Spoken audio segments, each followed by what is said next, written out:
Marriage fraud refers to pretending to have intentions to marry only to deceive the other person and extract money or other benefits. This means my husband didn't commit marriage fraud against me. But I'm sure it's still a case of marriage fraud. And that includes my mother-in-law who conspired with him.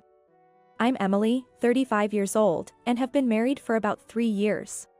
I recently got promoted to accounting manager in a mid-sized company and earn a decent salary. On the other hand, my husband Michael, 3 years my senior, works in sales at a small business.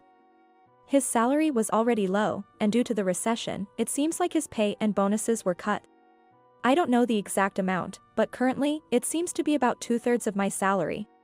So, most of the living expenses, including utilities, were coming out of my paycheck. Michael was enthusiastic about having children.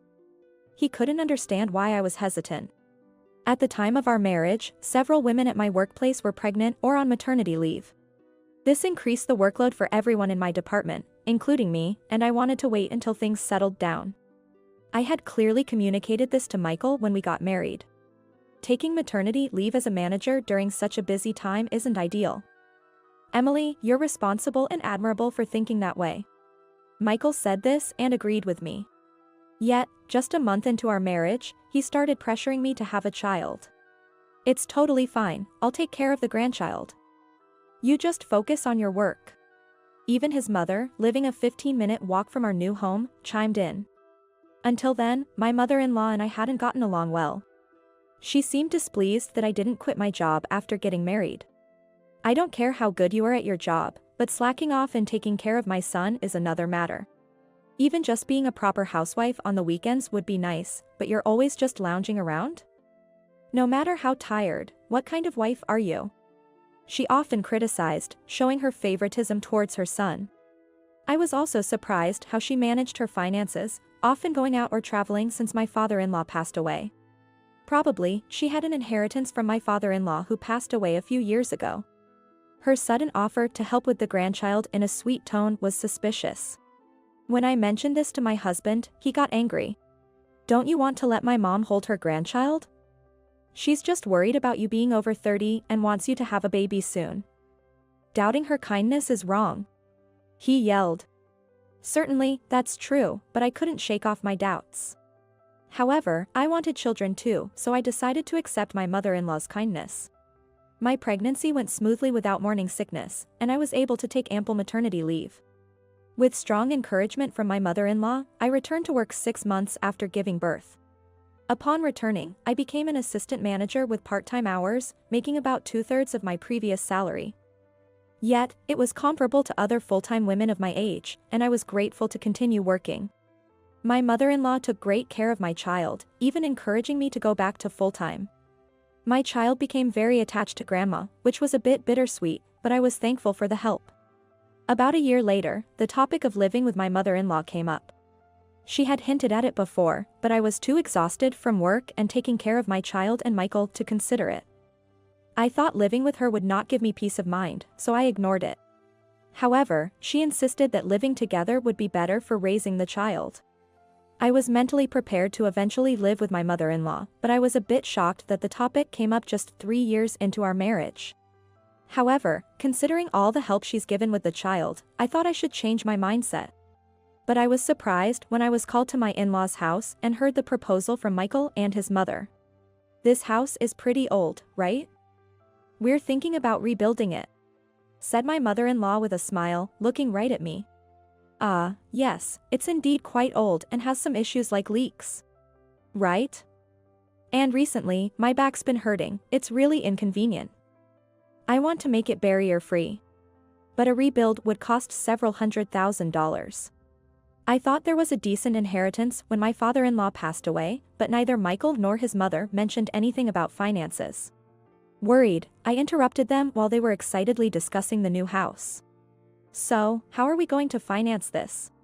Oh, about that, could you possibly take out the mortgage in your name? What? You know, Michael's salary is quite low. I asked a friend from a bank, and she said it might not pass the credit check.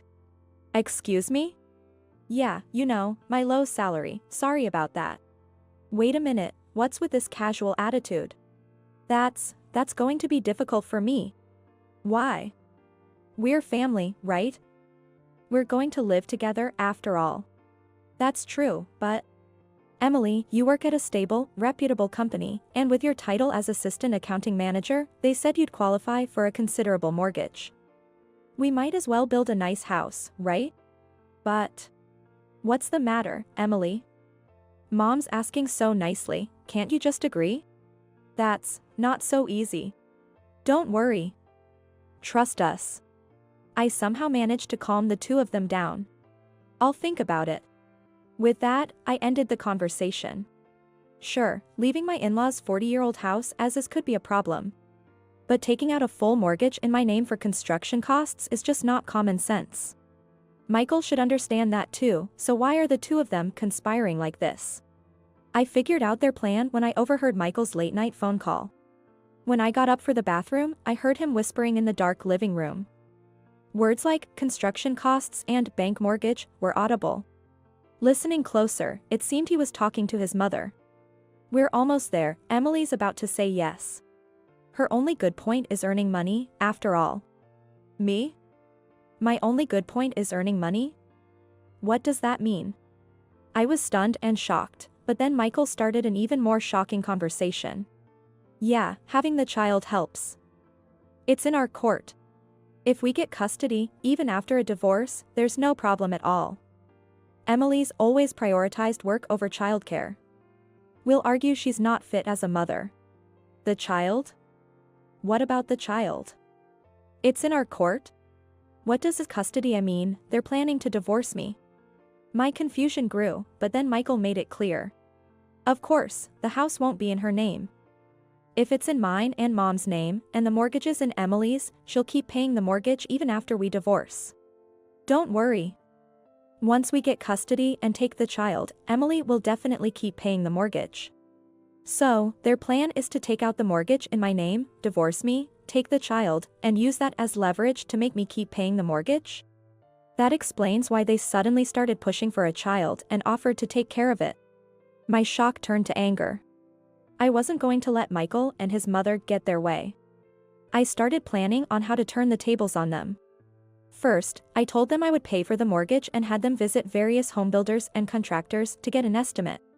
As I suspected, as they talked with the consultants, the layout and interior specs became increasingly luxurious, and the final cost shot up to nearly $400,000. I then pushed them further. Now that the layout is decided, shouldn't we go look for furniture? It's hard to find pieces you really like. As expected, Michael and his mother only browsed high-end furniture stores and kept buying, storing everything in the store's warehouse. About 4 months later, after they'd spent lavishly, Michael and his mother, who had been out during the day, called me to the in-laws' house. Emily, we've settled on the contractor and are happy with the quotation, so we just signed the construction contract. Can you now formally apply for the mortgage at the financial institution? And we need you to pay 10% as a down payment right away. That's when I dropped the bomb. Sorry. I can't pay for the mortgage. What? Actually, I've bought an apartment, in my name. An apartment? What are you talking about? We decided to live here, why did you go off and do that on your own? You and your mother can live here, but I've decided that the child and I will live in that apartment. What are you saying all of a sudden? With the apartment mortgage, I'm already paying nearly $1,000 a month, so I can't afford to pay for that too. At this point, Michael and his mother panicked. What are you talking about now? You agreed to pay for the mortgage. Yes. We've already bought furniture worth over $20,000. Then I replied. I know everything.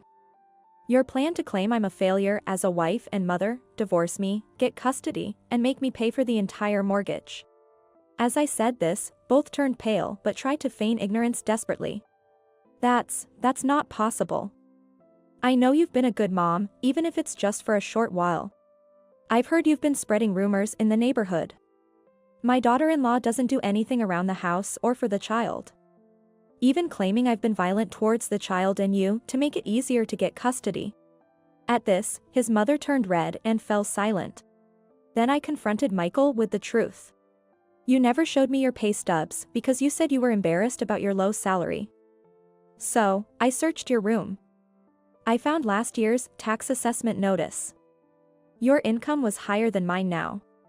What's that about? Well, actually, I have student loan repayments. Do student loan come from nightclubs? What? What are you talking about? I found a nightclub girl's business card in the bill from some shady company. Come back soon, Michael, it said. Michael gave in after I exposed all this. He had been smitten with a girl at that nightclub, spending over $1,000 a month there and giving her an allowance of $500. That's why he had no money for the rebuild. Next was his mother. I let you work, but you never gave me any money. You earn so much. What? I'm out of money. I've used up the inheritance. I thought if I got you divorced from Michael, I could get alimony, and if we got custody, I could get child support from you. How short-sighted, she planned to use that child support, didn't she? How was she planning to raise the child? I immediately presented them with divorce papers and left the in-laws' house with my child. Then I went straight to a lawyer's office. I had recorded the entire conversation earlier.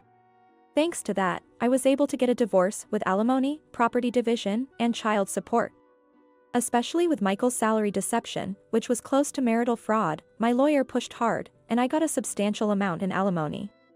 This has made the payments for my and my child's apartment much more manageable, and I'm really grateful. Meanwhile, Michael and his mother had to pay 10%, $40,000, as a cancellation fee for the construction contract. As for the furniture, they had gone crazy and ordered custom pieces, so they couldn't cancel and received a bill for over $20,000. Obviously, Michael didn't have that kind of money, and his mother had almost exhausted her inheritance, so they had to borrow to pay it off. Now they are living in the old mother-in-law's house that's started to leak, leading a life of extreme poverty. I still get occasional messages from Michael, but I'm pretty sure they're just about borrowing money, so I completely ignore them.